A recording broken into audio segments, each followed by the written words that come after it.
এই মুহূর্তে চাঞ্চল্যকর খবর, পল্লীগ্রাম টিভির শফিক গ্রেপ্তার। পল্লীগ্রাম টিভির শফিক গ্রেপ্তার। জনপ্রিয় ইউটিউবার তথা পল্লীগ্রাম টিভির হিরো শফিক গ্রেপ্তার রেজিনগর থানা পুলিশের হাতে। তবে কি কারণে গ্রেপ্তার এই বিষয়ে এখনো পর্যন্ত জানা যাচ্ছে। রেজিনগর থানা এলাকার একটি মেয়েকে মিথ্যা প্রলোভন দেখিয়ে বিয়ের প্রতিশ্রুতি দিয়ে দীর্ঘদিন মেলামেশা করে এবং শারীরিক সম্পর্ক করে। পরবর্তীতে ইউনিটি তার বাড়ির লোকজনকে জানালে তার পরিবারের লোকজন তার সঙ্গে যোগাযোগ করতে চাইলে শফিক কোনো রকমের যোগাযোগ করেনি। ফলে তার নামে ধর্ষণের মামলা করা হয় এবং তার ভিত্তিতে গতকাল রাত্রে তাকে তাহিরপুরের একটি হোটেল থেকে গ্রেপ্তার করে রেজিনগর থানা পুলিশ। এই বিষয়ে কি বলছেন ওই নাবালিকার বাবা শোনাবো কলকাতা সংবাদ টিভির পর্দায়। মাঝে সাঝে আসে আমাদের কে ওই শফিক। কি কারণে আসতো? এমনি আসে, দিয়ে আস্তে আস্তে বলতে বললে তোমাকে আমি বিয়ে করবো। হ্যাঁ, বিয়ে নাই করে আমরা লিখে যাই চুপ করে। বিয়ে করেনি? না, বিয়ে করেনি। বিয়ে তখন আবার স্কুল যাওয়ার নাম করে মেয়ে গেছি, আবার সেখান থেকে বিয়ে দিয়ে কালীগঞ্জের আমরা লিচুলি গেছি।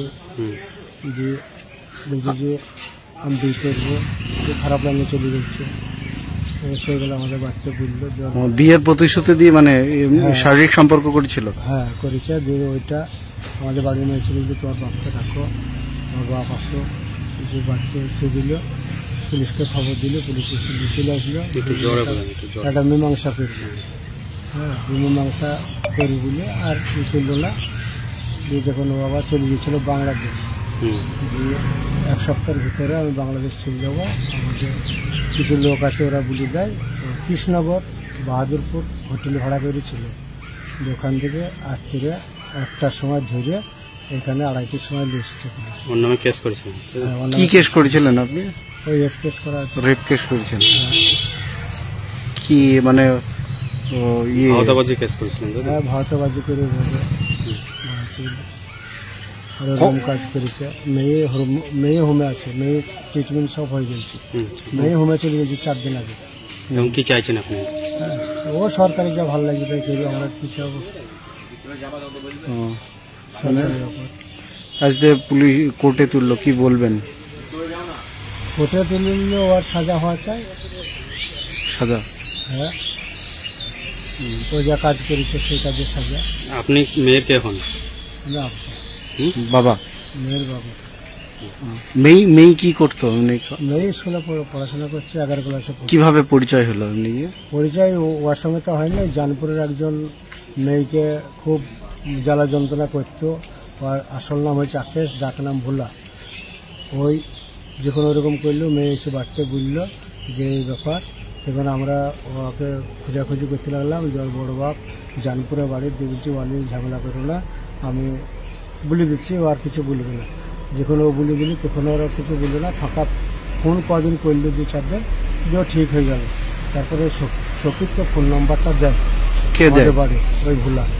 যে শফিক তখন যোগাযোগ করে আমার মেয়ের সাথে এরকম কাজ করলো, দিয়ে হাইলাইট করে দিল। একটা চুমা দিয়েছে, এমনভাবে দিয়েছে একবারে ভারতে ঘুরে বেড়াইছে 11 মেয়ের সাথে, যেন ইয়ার বিয়ে না হয়। কিন্তু ভোলা এটা করাইছে, শফিককে দিয়ে খেলাইছে। যে মেয়েটা যেন মেন ঘটনা হয়েছে ওই ভোলার, যে ভোলা খেলাইছে ওই ইকে দিয়ে, আপনার শফিকের দিয়ে। শফিক অ্যারেস্ট হয়েছে না ভোলা হয়েছে?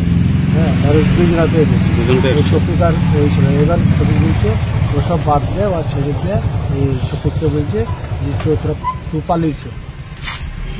ভোলাও অ্যারেস্ট হয়েছে? হ্যাঁ, ভোলা অ্যারেস্ট হয়েছে। একই কেসে না? ওর নামে কি কেস করেছিলেন? হ্যাঁ, ওর নামে কেস করেছে। ওই তো ওকে নিয়ে দাঁড়াইছে। কজনের নামে কেস করেছিলেন? 3 জনের নামে। রবিউল বলে আছে কলসুন্ডা বাড়ি, সে তাকে পাইলে সে পালিয়ে গেছে। সে তো আমাদের সাথে ঝামেলা করার চেষ্টা করেছিল। সে আমাদের সঙ্গে বিশাল ঝামেলা করার চেষ্টা করেছিল। আমরা ঝামেলা করলে একটু অন্যরকম হবে বলে এরকম ব্যাপার। কতদিন আগে কেস করেছিলেন? আমরা কেস করেছিলাম মনে হয় 4 দিন আগে।